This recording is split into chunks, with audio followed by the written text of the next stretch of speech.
Welcome. Baruch atah Adonai Eloheinu melech haolam asher kitshanu b'mitzvotav v'tzivanu la'asok b'divrei Torah. Amen.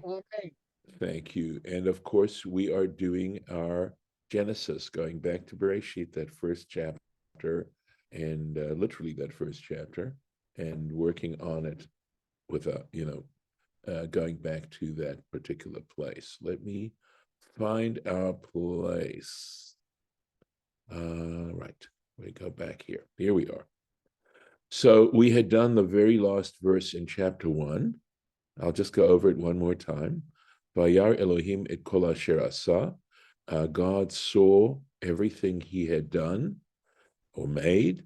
Vehine tov me'od. And indeed, it was very good. And we had this wonderful Torah Tamima last time about what is tov me'od and how the rabbis interpreted that as meaning death, and Torah Tamima gave a wonderful interpretation as to how that was possible and why it happened at this particular juncture at the end of the creation of the sixth day. Vahi erev vahi voker, it was evening, there was morning, Yom HaShishi, the sixth day. And that is sort of an interesting statement because this is the first time we see the definite article placed in before the number. So Rashi comments, Yom HaShishi, the sixth day, not a sixth day, but the sixth day, which means it's referring to something else, right? So here's some midrashim, beautiful midrashim regarding this. Hosif Hey, he added the word Hey, or the letter Hey, excuse me, Bashishi, to the sixth day, Bigmar Maaseh Bereshit, when the work of creation came to an end. Lomar, to tell you, Shehitna imahim, that he made a condition with them referring to the works of creation itself, in other words, with all the various parts of the universe, almanat yikablu alehem Yisrael, on the condition that the Israelites would accept upon themselves Chamisha Kumshei Torah, the 5 books of the Torah. And of course, the letter Hey is the 5th letter of the alphabet. And so the letter Hey represents 5, and 5 we know is associated with the 5 books of the Torah. And so this Midrash is saying that creation would not be able to endure had the Israelites not accepted the Torah upon themselves. And of course, this is a very interesting sort of statement. It's certainly not an obvious kind of statement, at least I don't think it's obvious. But as one puzzles it out, my thought is this, that you can see yourselves that when people act in undisciplined kinds of ways, and if people do not act in a way that that relates to the universe, that represents an exploration of what our purpose is to come into existence at all. Why are we here? And in examining the universe and our relationship to that universe, we may be able to discover what the answer to that question. And not only that, if we don't explore it, there is a chance we will abuse the power that we have and the control that we have to actually destroy the universe. We know that right now we have it in our capability with the atom and hydrogen bombs to create such destruction in this world if in fact we aren't thoughtful. And not only that, we are also very aware at this point that there are a whole host of other ways that don't necessarily involve hydrogen and atom bombs that are in the process of destroying the world. And we've seen climate change and things like that. And in some ways, that's the brilliance of the statement that we just read here. That in the various ways in which the Torah tries to allow us and help us understand that relationship, the world can endure and people can thrive. And it's trying, because it's so easy to just toss off Torah and to neglect Torah and not consider it important in terms of our own existence and our own living. It's just so easy to do it, and we see it. It's evidenced all over the place, and even back, we're talking about what, 1800 years ago or something, where in one of the in Tractate Brachot they talk about the neglect of the Torah back then. So it isn't just a modern experience. It's something very human, and we see it in the prophets, in the books of the prophets of the Bible. And it is such a great challenge. And of course, it goes back, and I really believe it more and more and more as I get older and older, that it all starts with a sense of appreciation. That when you look at your life and you say, oh my gosh, I am so blessed. There are so many ways in which there's so many ways in which I don't even think about it, just assume it, that my life is blessed, that this is a source of so many good things, including happiness. I don't believe that you can have any enduring happiness unless you have a foundation and it's in your DNA to be appreciative. So much for that little sermon now. Davar acher. Well, Yeah, go ahead, please.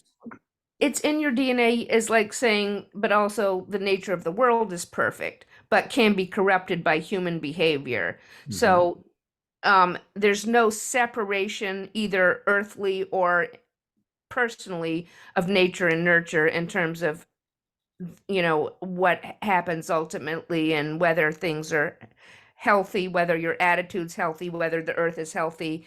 You can't separate, nature and nurture. So all I'm saying is that yes, it's in your DNA. You were created, as this beautiful creature. The earth was created as this beautiful earth.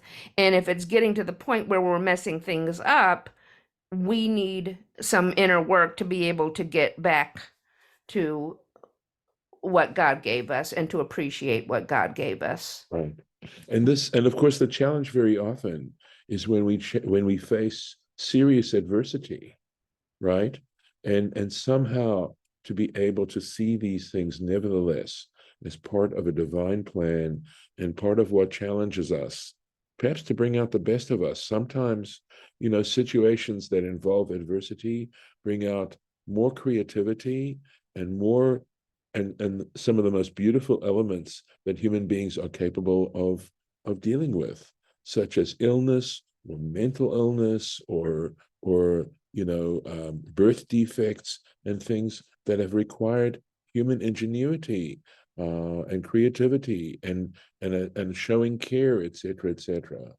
So rather, But on the other hand, superbugs might be related to resistance of man-made attempts to eliminate certain kinds of diseases, and also criminality, including mhm, polluters.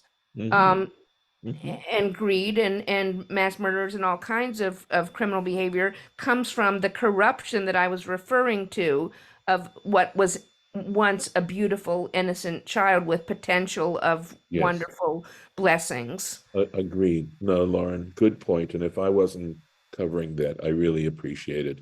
Remember, I mean, the Torah is also very clear about the fact that we have there's two elements of creation, that there's light and there's darkness, and what that represents, that we live in a binary world. And But, I but on see the it other hand, more. even that dark side, nevertheless, is created by God. And I think knowing that believing in one God means that this is all, that somehow we have to find ways in which to, you know, face and correct, etc., these things. Go But ahead. yeah, I don't think the binariness is a stark contrast. I think it's a bell-shaped curve Yes, with I agree. darkness on one and lightness on the other, and you will be able to constantly move towards whatever you're working to move towards. Yes, I would agree with you. That's why there's evening and there's morning. They both represent times when light and darkness are intermingled. So, yeah. But my point, though, is that with this little statement that we could just so easily kick away and say, oh, it's ridiculous, et cetera, actually has profound meaning to it if we're willing to be open to thinking through that. And so much of the material that we do, I've discovered, of course, it has to do with being open to it as well. So let me see if we can do a little bit more. This is really a lovely, lovely other interpretation of this. Yom Hashishi, okay, the sixth day. Kulam tluyim ve'umdim. So all of them, and we've had this concept before. In other words, all of creation was suspended and waiting, let's say, standing, right? Suspended and standing ad yom hashishi, until the sixth day, hu vav b'sivan. The sixth day now, is the sixth day of Sivan. And of course, you may be aware that date, the 6th of Sivan, is the date that they figure out was the day in which the Israelites received the 10 commandments and accepted those 10 commandments. So, and Sfarim Acherim, there are other manuscripts or versions of Rashi that add this. Sheyom Shishi b'Sivan, because on the 6th day of Sivan, Shekiblu Yisrael HaTorah, that when the Israelites accepted the Torah, this is basically the same idea that we had before, right, that we were just discussing. Nitchasku, were solidified, Kol Yitzirat Bereshit, that the original creation was solidified. And so that you could consider as if the world was created at that moment, that is on the 6th of Sivan.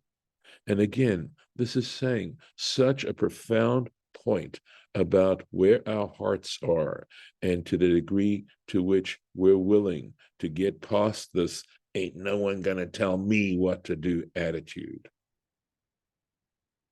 Vezehu Yom Hashishi. And this is the sixth. In other words, the 6th of Sivan. In other words, that the right specifies a 6th. Or to Yom Shishi Sivan. That is referring to that 6th day of Sivan, Hamuchan Lamatan Torah, that was set up by God, prepared for the giving of the Torah. So it's in a lovely way, given the fact that this is the end of this chapter, that we wind up with creation, the beginning of creation of the universe, and ending with the idea that it's all dependent on whether or not the Israelites were going to accept the Torah at that moment on the 6th of Sivan. We'll take a little more. I see the chat, and I'll check quickly to see. Please feel free to say things. Okay, all right, very good. Some very lovely statements. Not necessarily for publication. All right. Vaychulu hashamayim ha'aretz v'chol v'am, right? And the heavens and the earth and all their host, in other words, everything they contain, vaychulu, were ended. I'll go a little bit more. Completed. Yeah, okay. Ended sounds like they're gone. Well, there is that implication. Really? I want you to know that. Yes.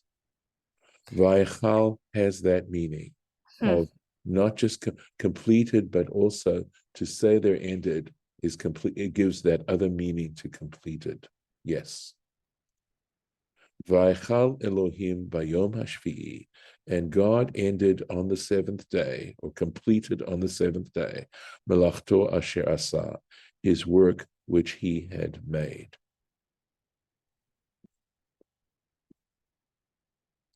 Vayishbot bayom hashvi'i, and he rested on the 7th day, mikol melachto asher asa, from all the work that he had done.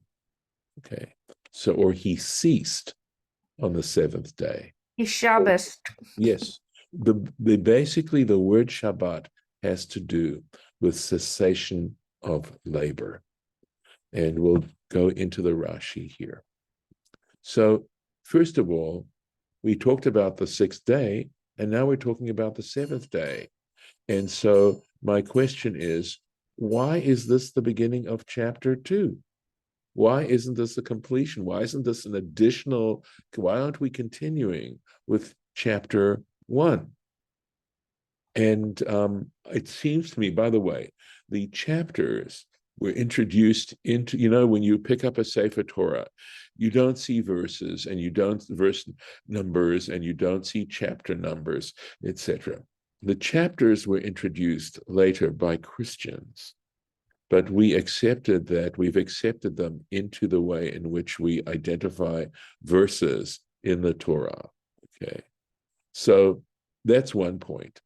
On the other hand, the verses themselves, that is the forgetting about the number of the verse is something, of course, that we know is built into Torah trope, etc. But again, the numbering of the verses is something that automatically, in a way, attached to once you had divided it into chapters. So I have a theory, and my theory is this: that we want the Shabbat to not be a continuation of the other 6 days. We want the Shabbat and to understand the Shabbat as being a unique day in our existence. And all those halachot, all those rules, and all those laws that involve the cessation of labor and the celebration, the unique celebration of the day, we see that reflected in our prayers, our daily prayers, as opposed to our weekly prayers. That this is a different day. We want it to be a different day in our experience. And part of implying that is making this not a part of the rest of creation, that the kind of stuff that's going on represents, in those other days, represents our daily lives where we're producing and taking care of chores and earning a livelihood, etc.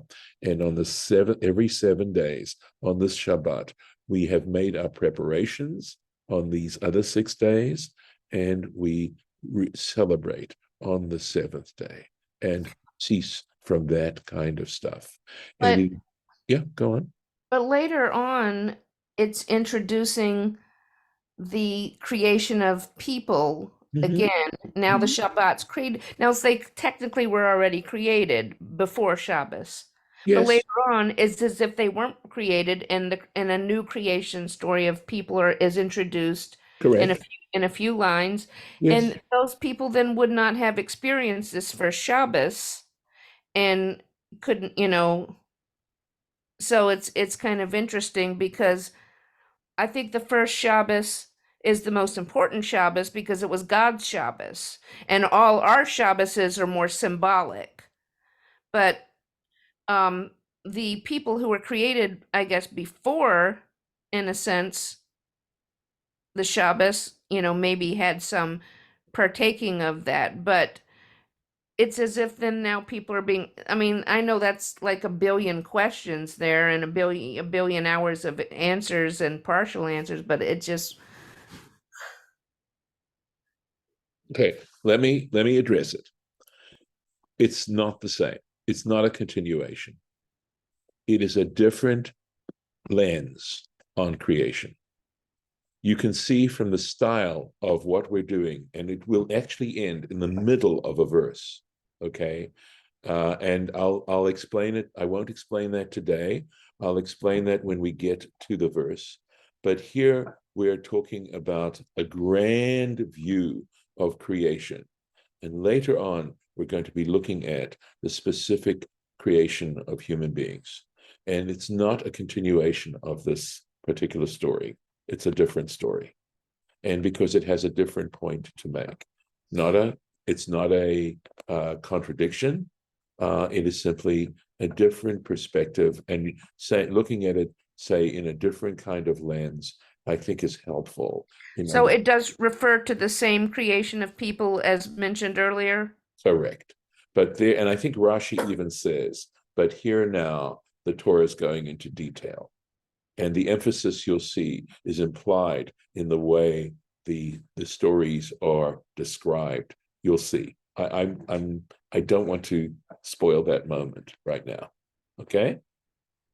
So let me see. It's a little, I think it's time for us to stop here. So we'll stop at the beginning of looking at the Rashi on verse 2 of this particular of chapter 2. So let me move this arrow to here, and that's where we'll start next time. And I will stop for today.